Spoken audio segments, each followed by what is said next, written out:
Annual ECU Anthropology Alumni Lecture Series. Again, it gives me a great pleasure to introduce our distinguished speaker. This is, again, the fourth annual Anthropology Alumni Lecture Series. We've already had two other speakers, and we will have two other speakers in the next couple of weeks. At this point in time, I want to introduce our distinguished speaker, Daryl Armour. The title of his talk is My Experiences with CRM. And before I introduce him, I want to remind you that our ECU Anthropology Alumni Lectures is designed for former ECU Anthropology majors to share their experiences and expertise to current anthropology students who are preparing to graduate or who are anticipating to graduate in the next few years. We hope this lecture series creates more of a constructive, practical dialogue between recent ECU Anthropology graduates with current ECU Anthropology majors.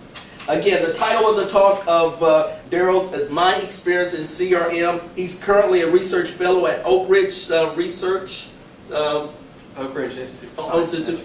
Research, Science, and Education. Thank you. And he's a graduate, MA graduate of the department in 2012. And he's currently working on a project at Fort Bragg. And I just heard that he also has another child coming in June, I believe. So with further ado, I want to recognize Daryl Armour. Let's have a round of applause.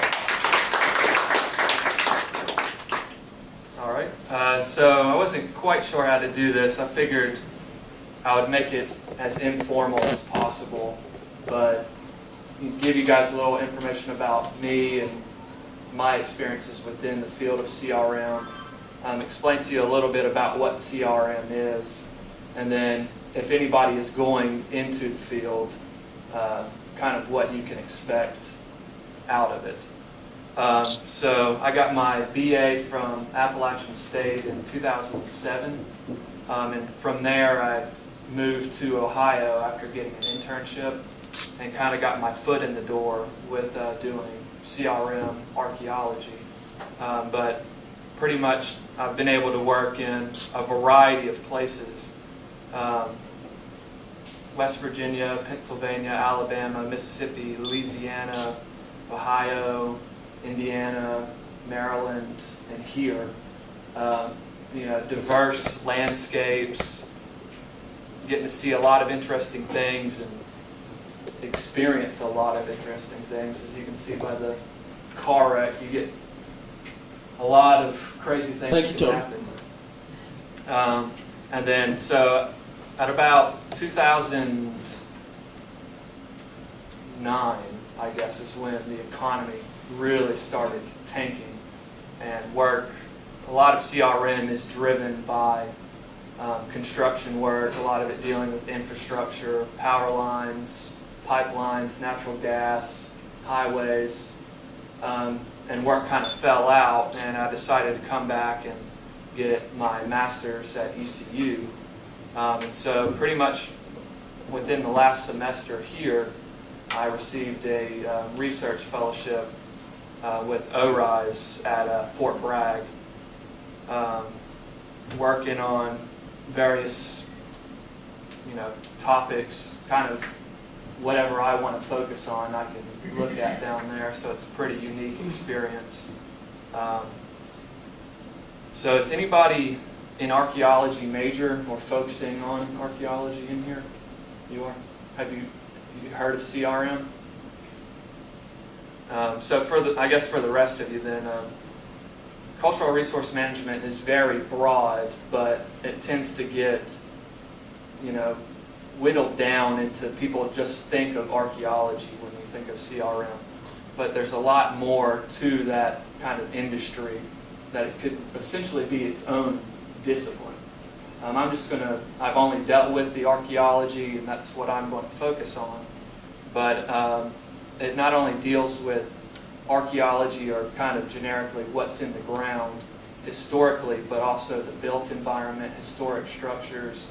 Oftentimes you get kind of an ethnographic focus, like Hugh Brody, I was going to mention the book you had us read, Map of Dreams, where a lot of time you'll go in, essentially and do some form of ethnography, figuring out people's, traditional cultural properties, their landscapes, what they consider ceremonial, and looking at the environment not only as a natural aspect but the cultural side of the environment as well. And all these kind of get channeled down into really dealing with development and the regulatory side of things. But it kind of really got started once people in the past really started being concerned with historic properties, battlefields, and houses that could be tied to historic figures and events within our country's history that they wanted to protect. And there was kind of Dr. Ewan used always the term, the little old ladies in white sneakers. They're basically the Mount Vernon Ladies Association kind of initiated this protection movement when they purchased George Washington's the Mount Vernon estate where he grew up and decided to protect it. And kind of since then, around 1906, almost every decade since then, either legislation has been issued or refined, re-looked at since then that's dealing with cultural properties and their protection. Some of this, the most important, I think, dealing with CRM as a whole would be the Antiquities Act, the Historic Sites Act, and the National Historic Preservation Act. But really, for CRM, the most important one would be National Historic Preservation Act, and specifically Section 106, which tends to be really the driver of a lot of the projects within CRM. And basically, anybody wanting to do some type of development who takes federal or state money as a loan to get it done is required by law to have certain surveys done, either environmental surveys or cultural surveys. And then you kind of get in this whole spiel about public archaeology versus CRM and kind of whether they are the same thing or kind of different. And it causes a lot of argument between practitioners and people regarding the way CRM is practiced and the way ideally it should be practiced. Public archaeology, kind of define it as the practice of archaeology within significant public participation, or archaeology that's really addressing matters of interest to a particular public or a general public. Whereas CRM, you can kind of break it down into archaeology that is performed with reference to public law, regulation, policies, and programs. And they sound very similar, but they kind of divide or separate because of the processes that are involved within them, and kind of your inability within CRM to do a lot of things that, ethically, you in your discipline as you're getting your education, public outreach is a big thing that is stressed on any anthropology student. But because CRM gets kind of wrapped up in compliance and mandates, and it really gets driven by and funded by developers, I mean, a lot of times it's not necessarily unrealistic to be able to expect you to go out and tell people what you're finding. It just gets very difficult to do so because of contractual agreements. You can't tell people what you're doing on this land, what it's for, and get a big group of people who will loot sites if they know where they're at, and it gets kind of sketchy. Whereas public archaeology, and the way I like to separate them out is really like if anybody's taken Dr. Ewan's public archaeology course, a lot of times we'll have the class do a project that kind of gets initiated by a public for a certain purpose that they're interested in. And so when I was here, the New Bern Historical Society. It was kind of at the Civil War battlefield down in New Bern. They thought they had located Confederate burials, so they were interested in if they were there, or finding them and relocating them, and just setting up kind of like an educational thing where it happened. So to me, that is more public archaeology, because it's not necessarily required by a mandate. You aren't legally required to go out and find these burials, to develop something. So in CRM, for any archaeologist, it's really important to know what this is, because more than likely you are going to work in CRM. There's been a lot of studies on,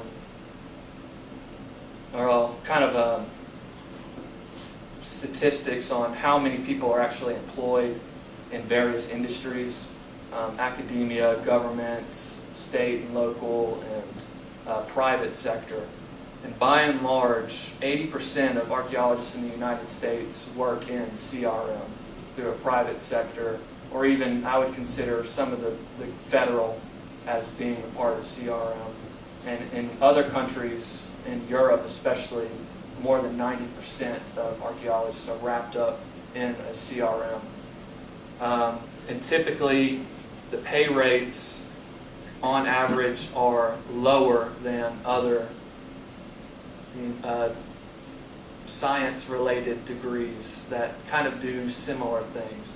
On average, they're lower, but in my experience, it hasn't been significantly lower. Things kind of even out with your per diem rates and things like that. But with coming out with a bachelor's degree, most likely you're going to go into the field as a field or laboratory technician, and pretty much as high as you're going to get with the BA will be at a crew chief level. It's not saying that it's impossible to go higher than that, but with the kind of Secretary of Interior standards and the way things, the kind of specialty-driven areas, you really are going to have to go back to school and get an MA, or so a lot of people are getting PhDs, and some actually business degrees. But kind of like the hierarchy within CRM, there's kind of 4 levels, with the entry-level position being field technicians, the field archaeologists. You're going to be the ones always out in the field, performing excavation, some laboratory analysis, but you're kind of going to be under the direct supervision of your crew chief or your project manager. And there's field technicians kind of have this acronym, not really an acronym, but they're also known as shovel bums, just because you take your shovel and you travel around the country looking for work, essentially. Then there's crew chiefs, which are kind of glorified field technicians. And basically, they kind of act as your supervisor, but they're really keeping track of, tasking on a daily basis, the goals, where you need to be at. They keep track of what you're finding, specimen logs, how you're orienting your transects and your shovel tests across the landform. But they kind of are then working directly under the project manager, who basically is, in a lot of cases that I've seen, is the one who's really developing the survey plans, how you're going to essentially, in the project area that you need to survey, how you're going to lay out the transects, what you're going to be looking at, does a lot of the background research.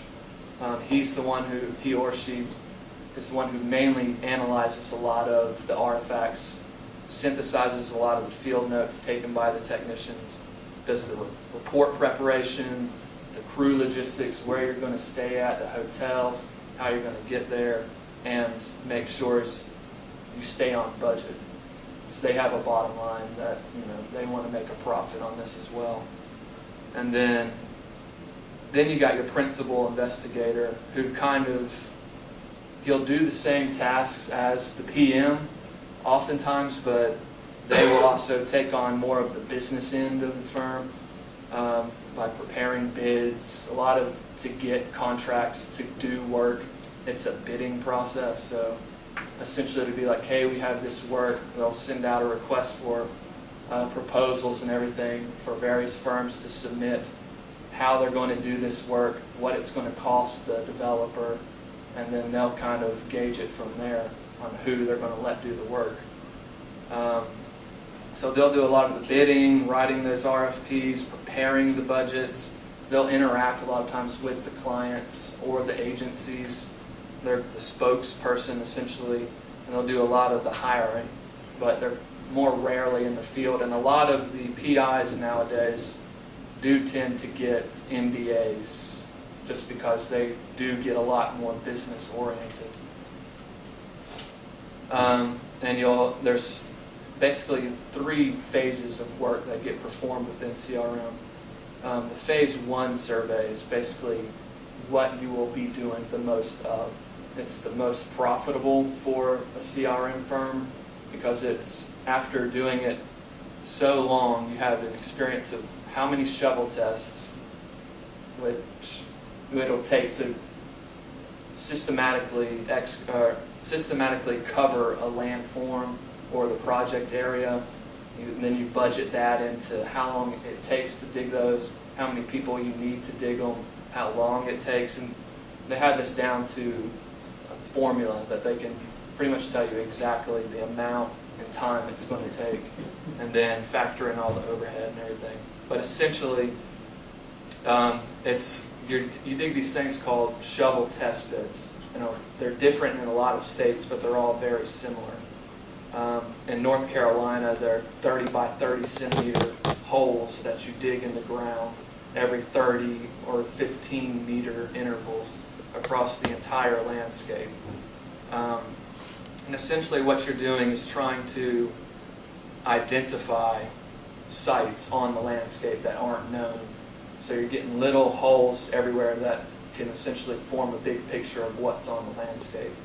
And from there, you're trying to assess whether this can be ineligible or potentially eligible for the National Register.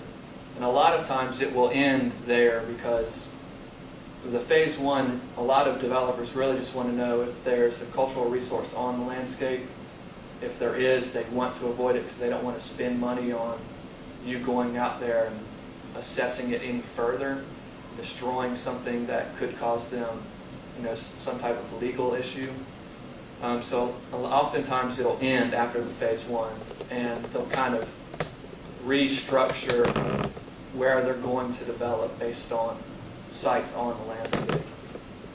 Phase 2s occur after the phase 1s, and these are essentially very similar. And nowadays, oftentimes, the phase 1 and phase 2s are combined. As you're going across the landscapes, you identify the sites. Phase 2s, you'll do closer interval shovel testing to flesh out more of the picture of the site, where it's at, and high density areas. Then you'll also place some larger test units, like block size units, 1 by 1 meter, 1 by 2s. And these are to further assess the significance for the National Register. So with the phase 2, you need to be able to say, yes, this is eligible for the National Register, don't destroy it, or no, this is not eligible, no further work needs to be done on this site.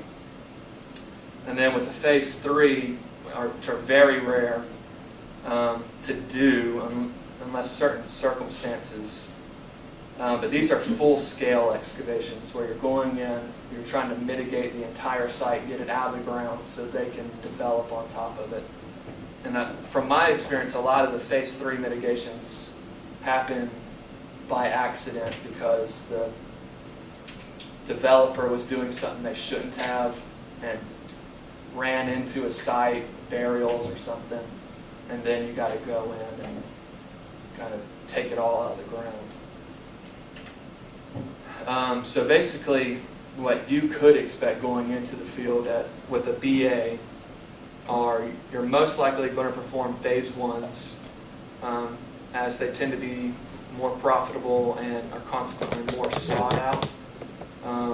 You can expect to travel a lot. Like I showed you at the beginning, all the states I worked in all those states within a year and a half.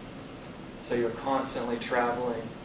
Oftentimes you'll be staying in less than ideal hotels, Nights Inns, Motel 6, anything cheap that they can not spend money on you living comfortably.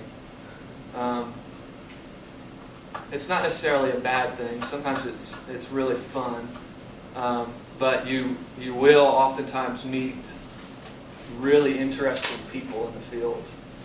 I think you could literally write a comic book with the types of characters who are archaeologists. You get the most extreme and flamboyant characters that, I don't know, they just come out of the woodwork essentially. I had a guy, Dennis, I worked with in Ohio. He was probably in his 50s, but just went back to school and wanted to do archaeology. But he would only drink. Drinking's another big thing that you can expect to do on your off time. But he would only drink cognac when he was interacting with everybody in like a Night's Inn. He would walk around with like a glass of cognac around and talk to everybody. But he would only listen to classical music when we were in the cars, or he was also a Mason, so everything that he talked about had to be related to the Masons. We had this guy, everybody just nicknamed him Wally, and he was just one of those people who I don't think he understood that this can actually be hard work. You're digging holes every day, 8 hours a day, sometimes 100-degree weather, and it was just extremely slow, and you could tell he didn't want to be there. And he was really gullible. But one time in Ohio, it was February, so it was 10 degrees or so, and we came across this giant stream, and we were just all joking, you can walk on this to get over it. And he actually jumped on it and fell in it, and it was like 10 a.m., so he couldn't go back to the hotel. So he was out in February in soaking wet clothes while the rest of us were digging, holes in the ground. But also, and then you also have the chance to work with some really good companies who, will do everything in their power to avoid situations like that, staying in crappy hotels or bad neighborhoods. But then you'll oftentimes get employed just because of inexperience, not knowing who you should work with people who really lowball bids, and they'll get in there and will pay you just crap per diem, try to run you under, give you low wages, put you in low hotels, make you work 10-hour days, but not kind of pay you off for everything that you're working. Once you work for one or two of those, you'll know how to avoid them just by how you talk to other crew members. There's a big network that the field technicians have with who you work for and who you don't work for. And it's really the people you don't work for just target the inexperienced people. So there are always high turnover rates because people no longer want to work for them. Yes, one final question. I like your My Advice section where you really lay out some of the strategies, and particularly always ask questions. Now, how important is that for a person who's coming on the job? How do they ask questions and get direction on how to do their job? And as you say, bring all your skills, figure out your own strategy. How does a person just coming out of college and working in CRM, how do they negotiate? Because I hear a lot of politics and a lot of issues that are sensitive, particularly with the federal government. So how do you negotiate asking the right questions? Well, I think once you get in, it's always the first thing to me, I think it's exciting once you go to a new project because you're meeting the crew for the first time. And so a lot of people are given their introductions and things of that nature, where they've worked at, where they went to school, where they're from. But I think it's pretty easy to ask people, other field technicians,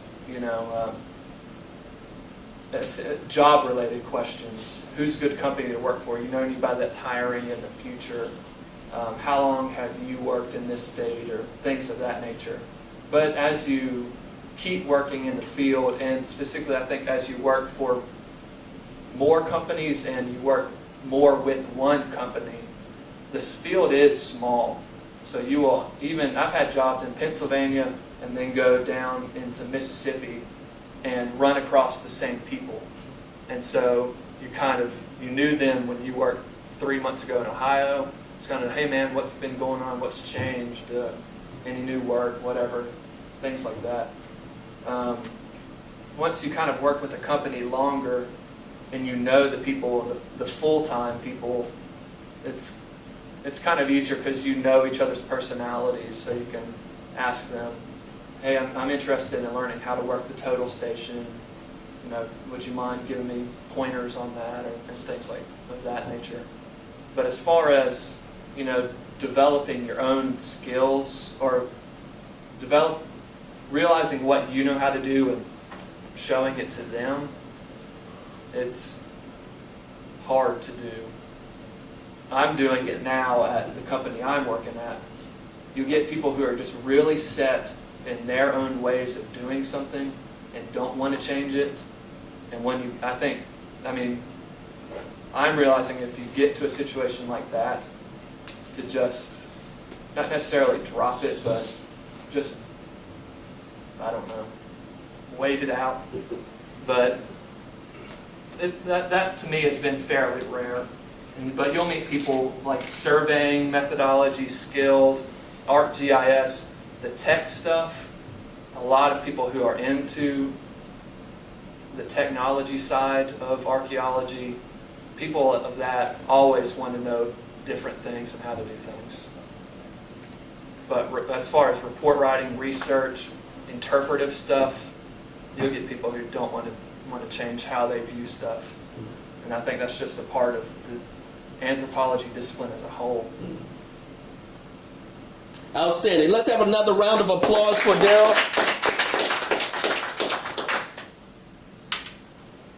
With such an outstanding presentation, I want to present, of course, Daryl with our distinguished ECU Alumni Lecture Award. This is to acknowledge your professional achievements and to give appreciation for graduating from our East Carolina University Department of Anthropology. I want to, again, thank you for your time and appreciation. And let's have another round of applause for Daryl.